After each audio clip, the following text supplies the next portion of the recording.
Zap, zap, zap, lightning, zap, zap, lightning, lightning, Vader.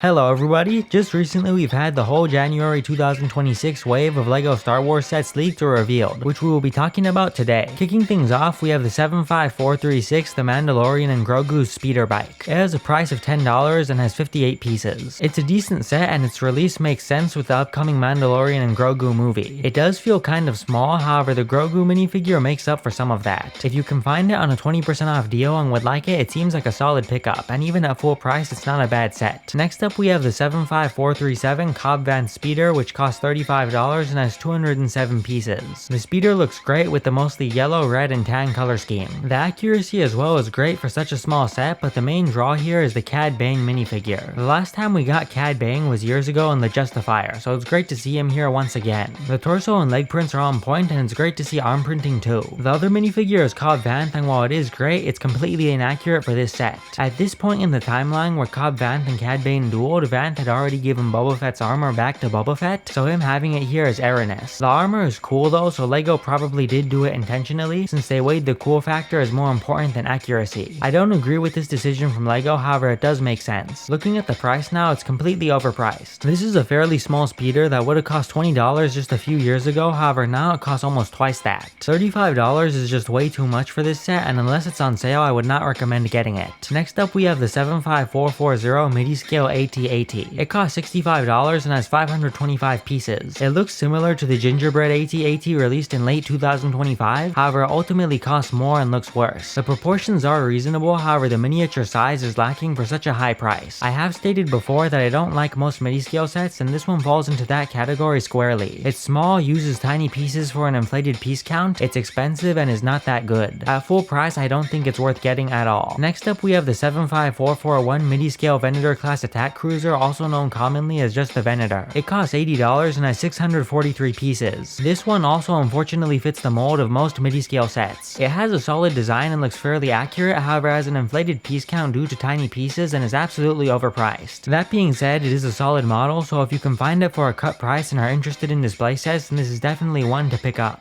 Next up on the list is quite an odd set with the 75443 4 Plus Grogu's Homestead. It has a $20 price and has 107 pieces. For a 4 Plus set, I would say it turned out relatively well. It has a more blocky design to appeal to younger children, and compared to other much higher priced 4 Plus sets, it has a reasonable amount of content included for the price. Grogu, a small plant side build, and a play feature of a frog jumping off a seesaw is a nice overall package. That being said, $20 is still a hefty ask for this set, and it's probably better to wait for a discount if you want it. Subsequently on the list, we have the 75448 Clone Shock Trooper Mech. It'll cost $15 and has 151 pieces. This is a generally inoffensive set. It's not too expensive, has a fun mech build which can appeal to children, and includes a Coruscant Guard Shock Trooper, which is a reasonably hard minifigure to get, so it's nice to see it included. Getting it on sale would be nice, but if you want the mech at full price, then that wouldn't be too bad either. Penultimately on the list, we have the 75449 Siege of Mandalore Battle Pack. It'll cost $23 and has 116 pieces. This is both one of my favorite and least favorite sets of the whole wave. Although the 332nd Troopers have some printing issues, particularly with the helmets, they are some of my favorite troopers, and the two Mandalorians are amazing to see here. That being said, the builds are absolutely lackluster, which is frustrating when combined with the super high price tag. Battle packs had cost $15 for the longest time, but have jumped to $20 and now $23, which is crazy to have seen in such a short amount of time. Additionally, the builds included in battle packs used to at least be significant, such as the Swamp Speeder in the Kashyyyk Troopers battle pack, or even the Speeder and Snowfort in the more recent Snow Troopers battle pack. However, recently we've been getting smaller and smaller builds. If the builds were still larger, the higher prices would be more reasonable to digest. However, as we can see in this set, the builds are meager with a small bare-bones speeder and an even smaller fort. The amazing minifigures are a sharp contrast to the high price and mediocre builds, so at full price I just don't see this set being worth it. Similar to most recent battle packs, I would recommend waiting for a sale to purchase it. Finally, the last January 2026 set is the 75452 Buildable BB-8. It costs $90 and has 569 pieces. I was unfortunately incorrect in my prediction that it wouldn't be overpriced, however I was spot on in predicting it would continue LEGO's incredible run run of amazing buildable characters. This is a great continuation of their newer line of scaled down buildable characters and a worthy successor to the previous LEGO BB-8. It's always fascinating to see the design techniques used to make circular shapes with pieces, and LEGO did an amazing job of that. The body of the buildable character is rounded off nicely and can open up to get access to the inside. The head is designed well and is capable of swiveling, and the set's main method of locomotion is a wheel on the bottom allowing it to slide. This is inaccurate, however I do appreciate the unconventional method of giving it the ability of motion.